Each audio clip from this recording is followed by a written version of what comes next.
In the remote Kentucky mountains, where the wilderness road twisted through dangerous passes, travelers once spoke in hushed voices about a place called Millbrook Inn. It wasn't just an inn, it was a refuge. Men who stopped there told stories of warm fires, clean beds, and the kind of hospitality that seemed to heal more than just the body. The inn was run by 4 sisters, Margaret, Catherine, Sarah, and Elizabeth Cunningham, whose legendary charm spread across 3 states. Merchants delayed journeys just to stay longer. Lonely cattlemen risked hostile mountain paths for one more night under the sisters' care. They offered comfort, attention, and even what seemed like love. But in the winter of 1847, something began to shift. Rumors reached nearby settlements of wagons found abandoned along the trail, horses wandering without riders, and men who vanished after last being seen on the road to Millbrook. Authorities dismissed these stories at first, calling them frontier hysteria. But as more travelers disappeared, a disturbing pattern emerged. What lay behind the doors of Millbrook Inn was not kindness, but a trap. And beneath its soil, hidden from the world, were 43 shallow graves that told the true price of the sisters' love. The Cunningham family's story began years before the disappearances. Their father, Jeremiah Cunningham, had built Millbrook Inn in the late 1790s, when the wilderness road was still little more than a treacherous trail cut through untamed frontier. By the time he died of consumption in 1831, he left behind not only a prosperous estate, but also 4 daughters, each of whom would shape the inn's future in unsettling ways. Margaret, the eldest at 26, had the mind of a businesswoman and the heart of a predator. She saw opportunity where others saw danger, calculating risks and profits with cold precision. Catherine, just 2 years younger, had inherited their mother's ethereal beauty and carried an almost supernatural ability to make any man feel adored. Sarah, at 22, was quieter, her knowledge of mountain herbs and tinctures deep, knowledge that could heal or kill. And finally, Elizabeth, the youngest at 16, whose innocent laughter and childlike warmth lowered the guard of even the most suspicious traveler. At first, their hospitality was genuine. They worked together to keep their father's business alive. The inn became famous for its hearty meals, warm whiskey, and the rare sense of comfort it provided weary men who had been weeks on the road. Yet isolation has a way of changing people. In the silent mountains, far from watchful eyes, the sisters discovered that their beauty, charm, and wit were more than tools of kindness. They were weapons, and soon Millbrook Inn would turn from sanctuary into a hunting ground. By the late 1830s, Millbrook Inn had earned a glowing reputation among merchants, surveyors, and travelers passing through Kentucky's rugged interior. Guest ledgers from this period show signatures from Charleston to Boston, each praising the Cunningham sisters for their warmth and refinement. But behind the neatly inked lines of that ledger, another darker record was being kept, a record written not in ink, but in blood. The sisters had begun to perfect their roles. Margaret played the businesswoman, shrewd and commanding, respected by locals and trusted by travelers. Catherine became the heart, drawing men closer with whispered confidences and the illusion of intimacy. Sarah was the silent hand, her remedies, laced with precise doses of herbs that could weaken the strongest body. Elizabeth, still youthful, brought innocence to the table, distracting suspicion with her laughter and gentle manner.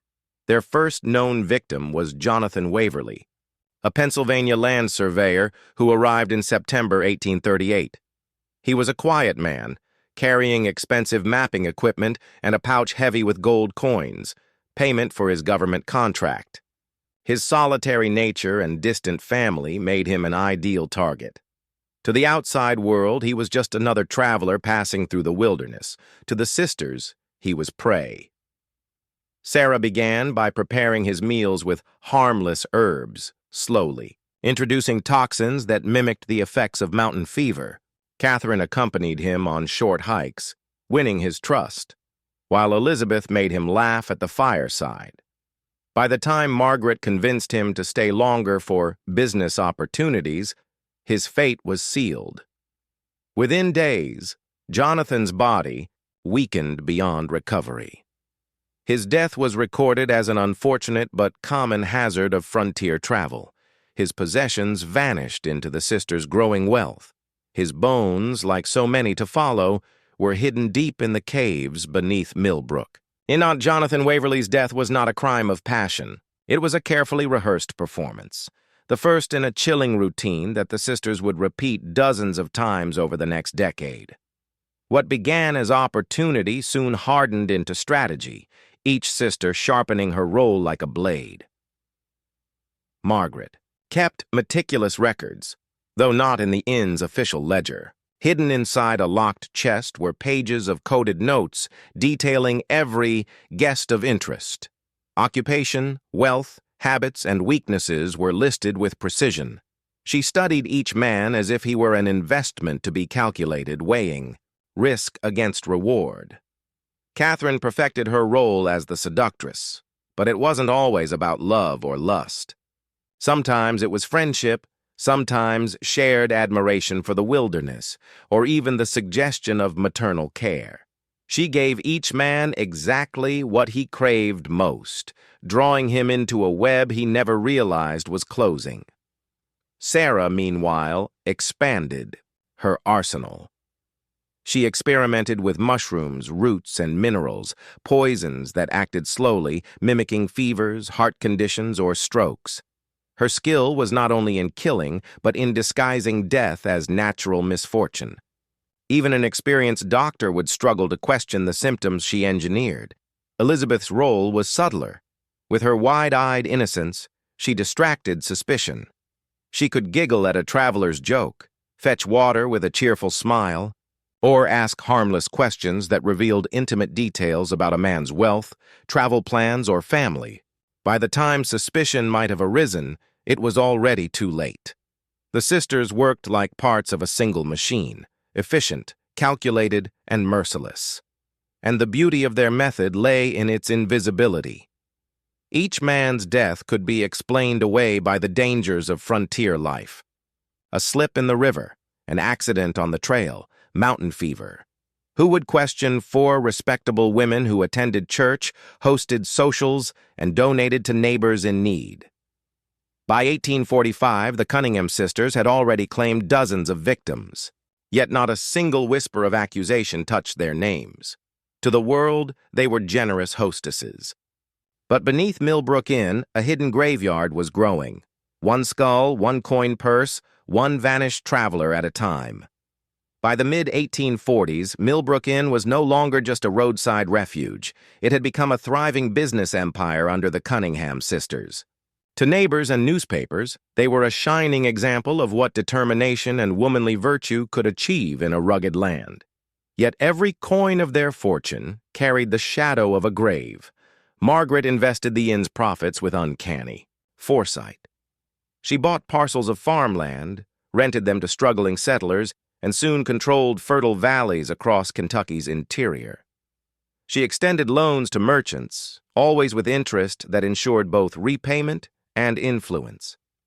She even purchased stakes in riverboat companies along the Ohio, securing income streams far beyond the mountains. On paper, the Cunninghams were model entrepreneurs. In truth, their investments were fed by stolen purses, seized maps, and gold. Coins stripped from dead men. Their success was not only financial, it was social. Catherine dazzled local gatherings, her beauty and charm making her the center of every dance hall and church picnic. Sarah, though quieter, earned trust as a healer, often tending to sick neighbors with her vast knowledge of herbs. Elizabeth organized Sunday school games and barn socials, her laughter echoing across the valley as though innocence itself resided at Millbrook. These roles served more than vanity. They built an iron wall of credibility around the sisters. When a guest at the inn later vanished, Locals were quick to explain it away. "The mountains claim men every year." He must have fallen ill on the road. Surely it wasn't the Cunninghams. Everyone knows their good Christian hearts. And so the cycle of death continued, hidden beneath a mask of charity and grace. Each victim added to their wealth, each investment deepened their reach, and each public act of kindness tightened their grip on the community. By 1847, whispers of admiration spread far beyond their county lines. Newspapers occasionally ran small features about the remarkable Cunningham women who had turned their late father's rustic inn into a beacon of prosperity. None could imagine that beneath the polished floors and warm hearth of Millbrook lay a network of caves filled with bones, the silent testimony of more than 40 men who had once dined, laughed, and dreamed within its walls. The inn had become a spider's web, glittering, inviting, and fatally inescapable. For nearly a decade, the Cunningham sisters operated with chilling perfection. But every machine, no matter how finely tuned, eventually grinds against its own gears. For Millbrook Inn, that breaking point came not from an outsider, but from within. Among the inn's workers were the Zimmer brothers, German immigrants hired as hunters and stable hands. Klaus, the elder, was strong, dependable, and quietly loyal. Hinrich, the younger, was more sensitive, prone to brooding silences and troubled dreams. For years they carried out the sisters' bidding without question, hunting game to disguise poisoned meals, digging shallow graves, hauling bodies into the hidden caves. In the fall of 1849, Heinrich suffered a hunting accident that left him with chronic pain. Sarah prescribed laudanum for relief, but the tincture soon became more than medicine. Hinrich relied on it for sleep, then for sanity.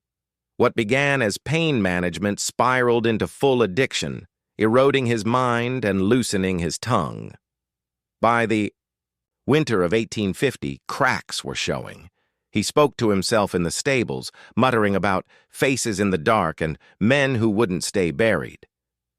He startled guests with sudden outbursts, and on more than one occasion, Klaus had to cover for his brother's ramblings. The sisters noticed and grew wary. The breaking point came on a freezing February morning. Sarah found Heinrich at the kitchen door, his eyes hollow, his hands trembling. "I can't do it anymore," he whispered. "I see them every night. 43 men, Sarah. They stand at my bed staring. They want me to speak." Sarah tried to soothe him, insisting the laudanum clouded his mind. But Hinrich's voice rose, his despair turning to accusation. "No, it's real.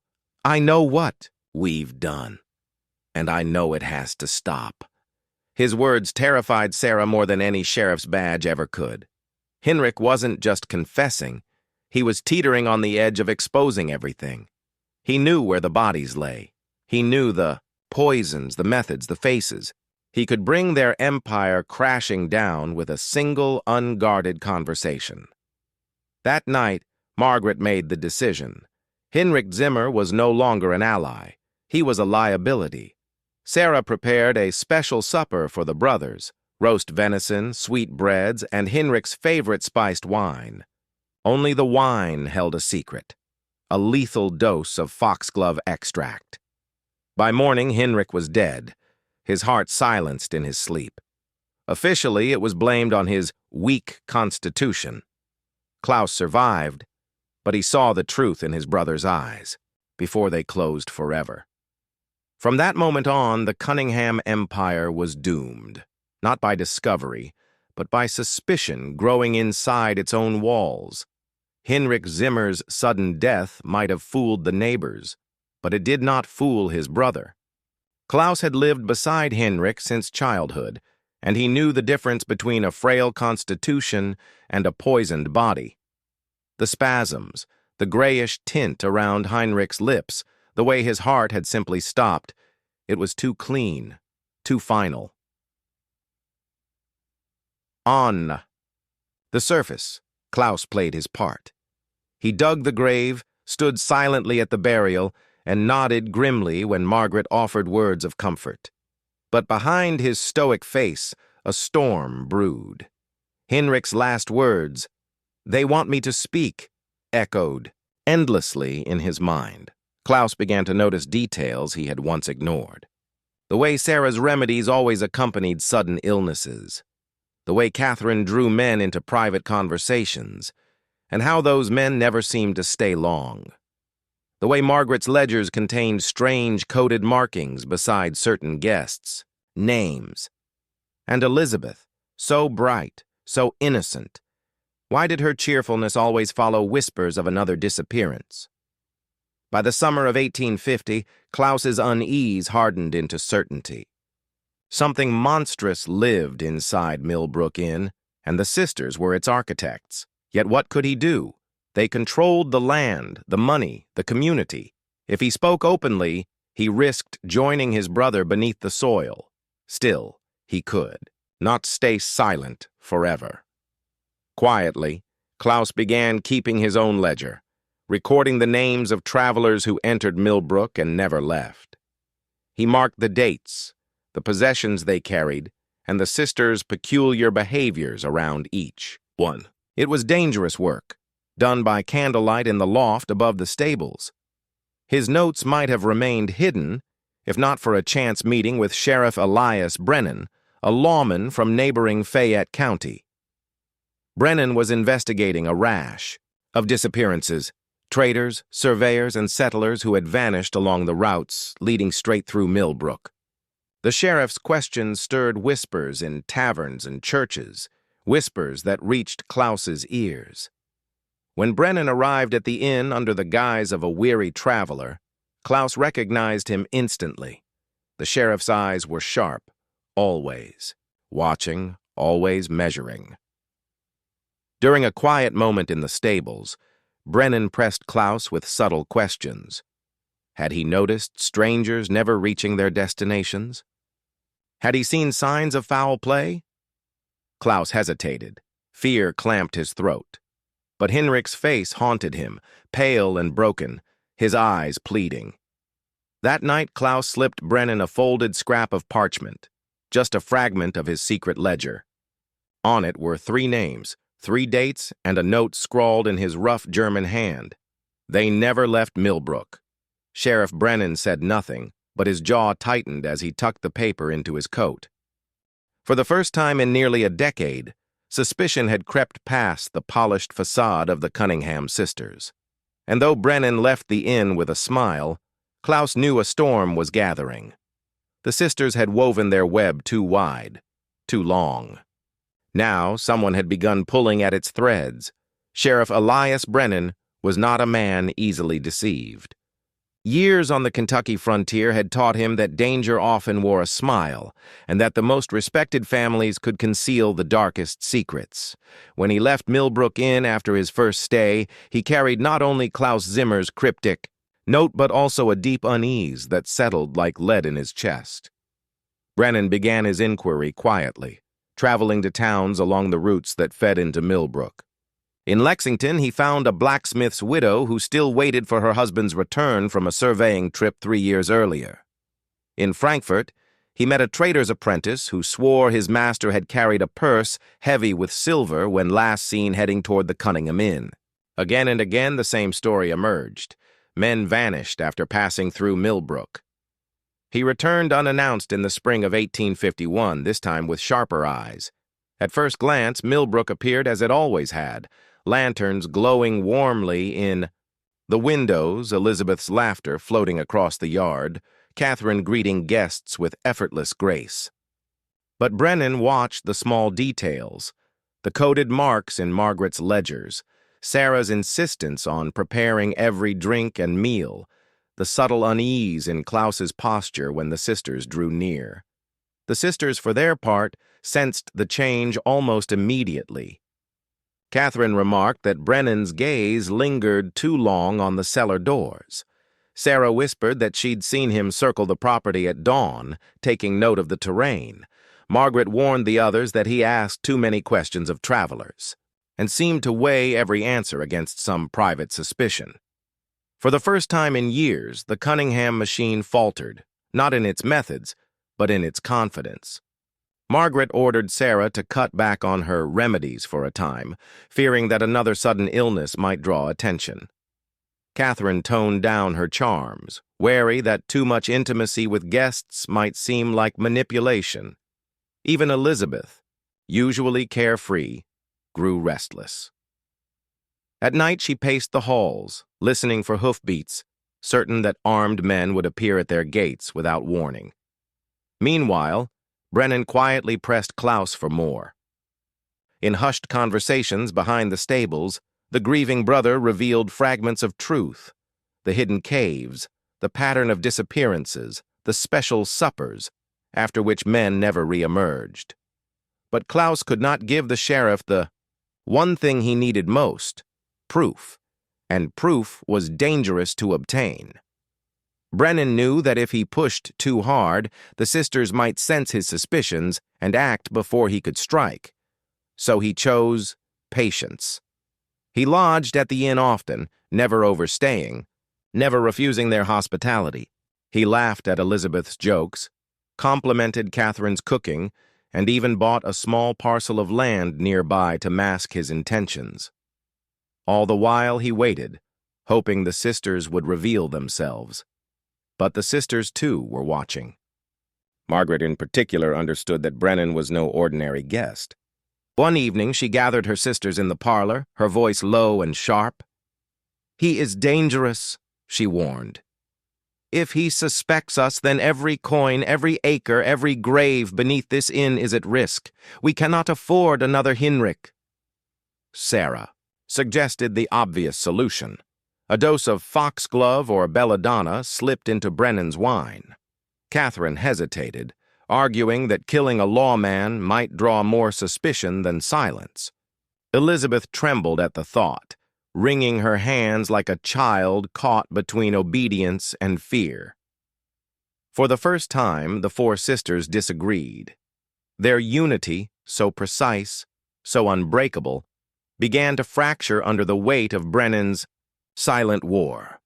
Outside, in the Kentucky dark, Sheriff Elias Brennan sharpened his resolve. He had seen too many grieving widows, too many unanswered questions. Whether by law or by force, he would uncover what lay beneath Millbrook Inn.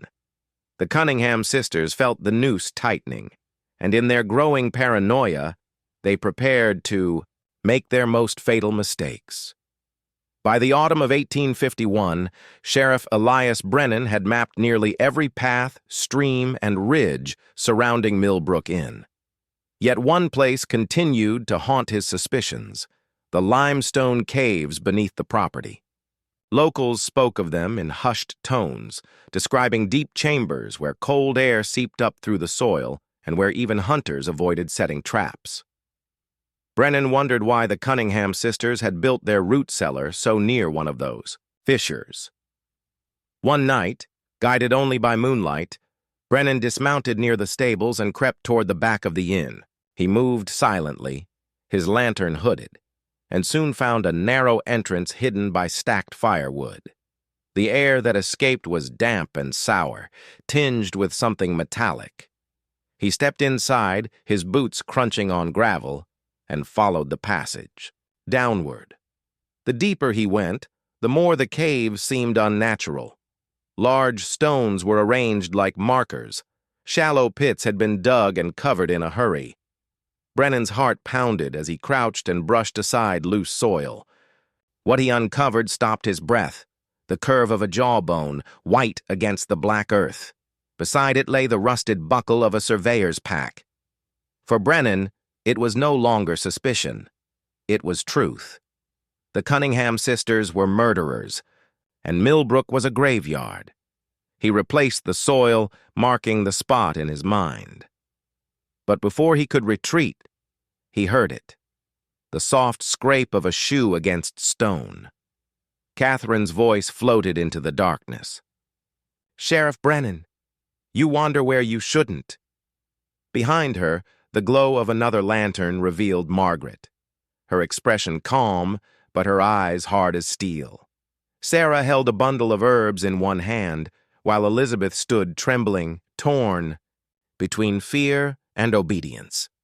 They had followed him into the cave and the trap had sprung. Brennan kept his voice steady. "I know what lies here. 40, maybe more. The law will have its reckoning." Margaret stepped forward. "The law is a story told by men far away. Here, Sheriff, we decide what is reckoning." Sarah's hand slipped into her satchel.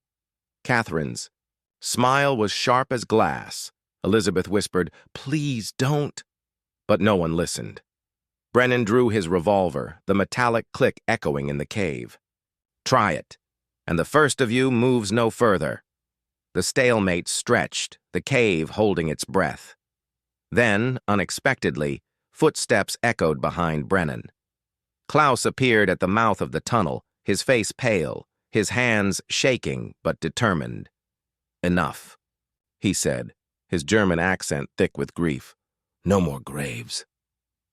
The sisters froze, not because of his words, but because Klaus knew every secret of the cave. His testimony could burn their empire to the ground. For the first time, true fear flickered in Margaret's eyes. Sheriff Brennan now had both evidence and an ally. And the Cunningham sisters, once untouchable, realized the ground beneath Millbrook was shifting faster than they could bury it.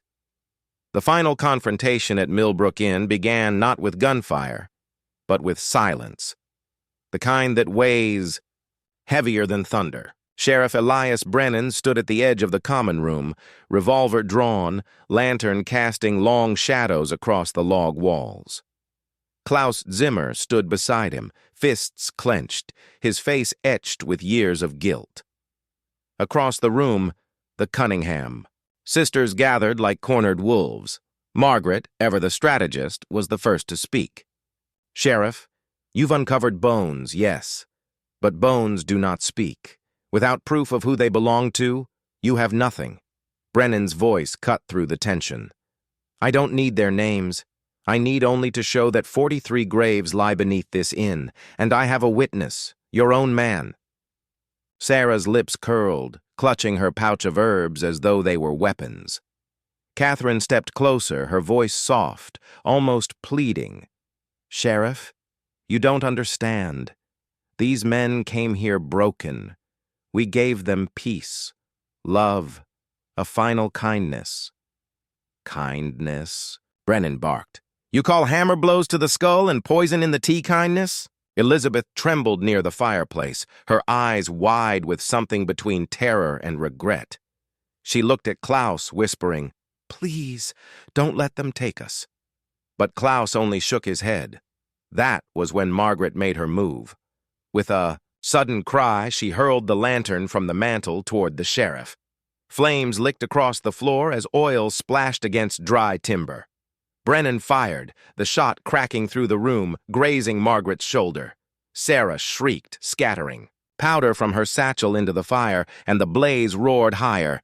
Chaos erupted. Catherine lunged at Brennan, her nails slashing across his face before he shoved her back. Sarah tried to slip behind him with a knife dipped in some venomous tincture, but Klaus intercepted her, wrenching the blade from her hand and throwing her to the ground.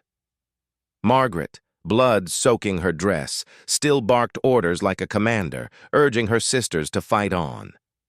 The youngest, Elizabeth, could bear no more.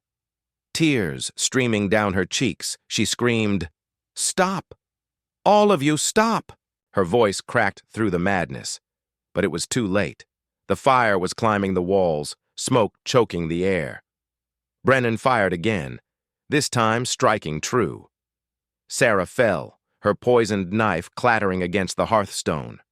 Catherine tried to drag her toward the door, but the flames forced them back.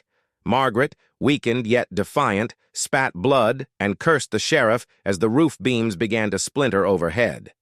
Klaus grabbed Brennan's arm. "We must leave now," he shouted above. The roar.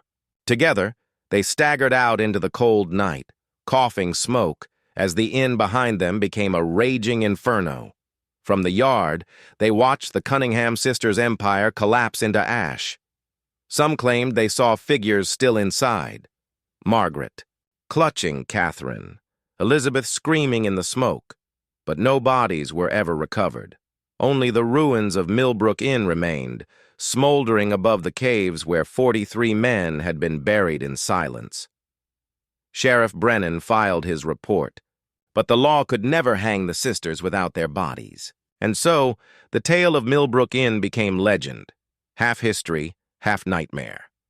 Travelers spoke of the road where men vanished, of sisters who offered love with one hand and death with the other, and of a fire that burned away their secrets, leaving only questions. Even today, some say when the wind cuts through the Kentucky mountains, you can hear Catherine's laughter in the smoke, promising warmth to any lonely soul still foolish enough to answer her call.